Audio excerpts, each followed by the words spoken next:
hadir di White House of Migi Rihasala. Rimigi Rihasala, jangan lupa udah ganti ya, Rimigi. Iya, kita perkenalkan hari ini bintang tamu kita adalah Anggun Dae. Hai teman-teman semua. Ya, ada yang mau boleh bertanya untuk bagaimana perjalanan kisah seorang Anggun Dae? Ya, pembukaan dulu oleh yang bersangkutan. Berbagi. Mau perkenalkan Anggun itu siapa? Oke.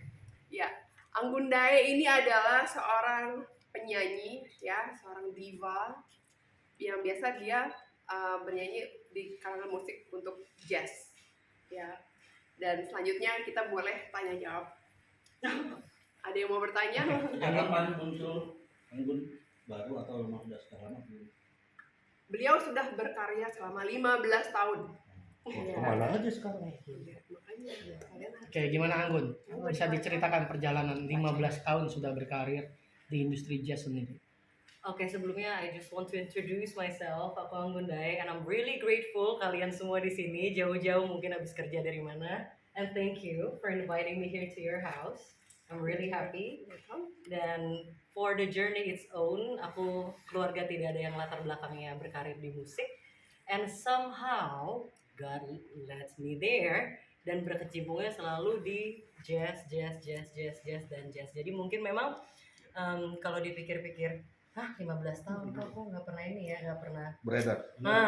kenapa ya nggak ada ya? Oh ya, because I was in this little bubble atau di segmen yang sebelah sini dibandingkan dengan yang sebelah sini, dan kebetulan memang I do want to reach out more people untuk menyuarakan pesan lewat lagu, lewat musik, karena kita punya kebebasan juga kan untuk berkarya ketimbang kita. There are some ways, and I think this is like so much better way because you're reaching to the heart, langsung ke hati. Dan 15 years ya, dari tantrum waktu kecil diturunin dari panggung sama orang tua. ada masa kecilnya nih ya. Sampai aku sempet, aku inget gig pertama official itu di Panglima Polim itu dulu, tapi nggak jadi waktu itu gig itu sama Teza Sumendra sama Jetro saat itu. Aku di Kelapa Gading, and aku bahkan nggak tahu Jakarta segitu luas ya sampai aku umur 17. Ternyata ada yang namanya Panglima Polim. Ya udah, dan dari situ jadi aku, ya itulah awal mula perjalanannya.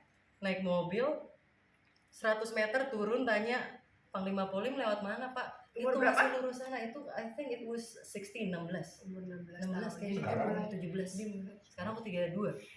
Ya kan? Jalan, ketemu kanan, ketemu kiri. Sempat juga sama Oti Jamalus waktu itu. Lalu terakhir guru aku yang mentor aku itu Nita Artsen. Dia juga keliling Eropa dan segala macam, and I learned a lot dari dia. Dan sebelumnya memang fokusnya kan kalau namanya musisi, cari gig ya, kita ngapain, let's go, kita cari gig di sini, tempat ini keren, kita harus ke sana. And untuk aku pribadi, I do realize it takes a lot of energy, yang jadinya istilahnya kalau sekarang teman-teman udah ngeliput, nggak mungkin dong teman-teman pulang ada tenaga lagi buat nulis nih. Kalau misalnya dari segi jurnalis ya istilahnya, aku udah kerja seharian itu, my energy finish there. Dan itu juga yang sebenarnya yang terjadi di aku. Semakin banyak aku ngamen kanan kiri festivals and stuff, aku sempat main di Arma Festival, dan sekarang fokusnya jadi festival kalau ada proyekan teman-teman lain, kolaborasi. Dan dari situ juga aku decided untuk I do want to write my own songs, karena mimpi yang terpendam dari dua dari keluarga aku yang aku pernah lihat langsung. Salah satunya adalah tanteku. Jadi tanteku ini kan ya bisa dilihat ya, kita dari keluarga yang keturunan Tionghoa, dari Monas aja kelihatan ya. Nah itu sempat aku lagi nemenin mamaku kerja saat itu, dan tanteku sempat bilang, nanti kalau di kehidupan selanjutnya aku mau minta Tuhan jadi penyanyi. And it broke my heart, karena di saat itu tante aku. Karena di saat itu aku lagi berpikir, namanya kita mencoba sekali, 2 kali dengan sepenuh hati, 3 kali, 4 kali, 12 kali, 20 kali, terasa nggak sampai mana-mana kan. Dan saat itu aku udah hampir istilahnya apa, should I just let go this idea buat nyanyi, buat musik. Udahlah kayak gue ngapain juga kayak salah deh. Ya kan, udahlah kayaknya juga nggak ada orang yang mau dengerin kok. Udahlah semuanya udah. Dan di momen itu aku rasanya kayak ditampar. Karena aku istilahnya keriput masih hitungan jari. Sedangkan dia udah mau 60 saat itu. Jadi kayak kenapa menyerah sedangkan dia cuma mau jadi penyanyi yang bahkan cuma nyanyi di kafe aja juga mungkin dia udah seneng. So that's basically the beginning of everything sih. Mulai dari Ya. Untuk penegasannya, jadi 15 tahun selama ini hanya warawiri di tingkat festival dan kafe-kafe aja gitu. Kalau untuk album sendiri? Nah sekarang berarti starting pointnya untuk muncul sekarang dari aku untuk memutuskan untuk menulis dan aku berhenti di kafe-kafe dan segala macam just event dan aku memulai dan puji Tuhan alhamdulillah lagu aku mungkin 4-5 tahun lalu ya yang judulnya Bloomin itu jadi salah satu soundtrack series filmnya Manoj Punjab yang di dalamnya ada Reza Rahardian, Mikha Tambayong, Arif Arifin dan nama-nama besar lainnya yang juga come out as a surprise basically. Karena saat itu dia kan nanya, lagu ini mau dipakai nih boleh nggak? Pakai aja nggak apa-apa. Yaudah ntar aku bantu urusin nih, ini. Aku bahkan tidak cari tahu kalau misalnya lagu itu untuk siapa dan it came such a big surprise juga. Ternyata begitu di tag dan diajakin collab, berarti yang aku lakukan oke. itu achievement. Ya, ternyata bisa mencapai di mana orang menghargai ya, bukan seperti yang tante sudah lewati. Ternyata seorang Anggun Dae bisa mewujudkan mimpi seorang tante yang tadinya dia bilang dihitung keriput berapa. Kenapa saya tidak? Dan dia termotivasi dan akhirnya semesta menjawab. Sampai sekarang single rilis ke berapa sayang? Yang sekarang sih harusnya sih udah ke sekian tapi ini gampang. Ya maksudnya gini, berarti selama ini memang hanya selain dari kafe to kafe tadi hanya songwriter aja, belum pernah muncul secara profesional dalam sebuah lagu.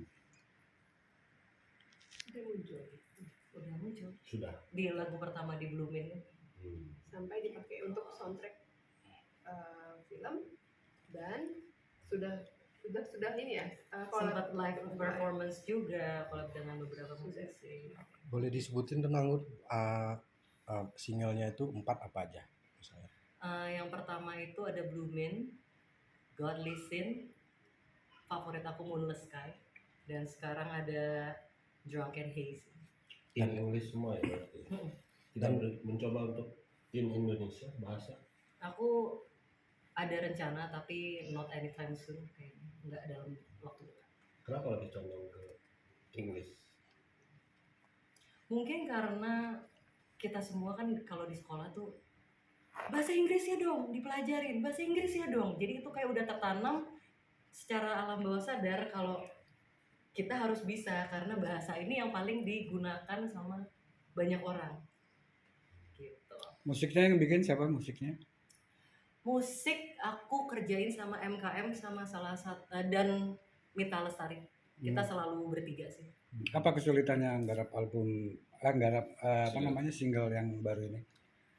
Sebenarnya bukan kesulitan ya, sebenarnya justru nggak ada sulit ya. Mungkin kalau ditanya di awal aku memulai sulit karena kan tambeng, maunya, begitu nggak mau bete. Tapi kendala, tapi ternyata di umur yang sekarang dan saat ini ternyata prosesnya itu begitu indah. Saat kita punya satu ide dari hijau, ditambahin agak ungu, ditambahin agak merah dari lainnya, tiba-tiba lahirlah sesuatu yang kita bahkan tidak terpikir akan bisa jadi sedemikian rupa. Kalau dari sisi musik, mungkin genrenya bisa dibilang jazz semua atau ada lagi? Kalau genrenya sendiri sebenarnya neo soul jatuhnya. Jadi dia R&B tapi chordnya ada jazznya. Tapi in a way karena ada pengulangan itu juga termasuk pop juga. So it's pretty easy listening. Sudah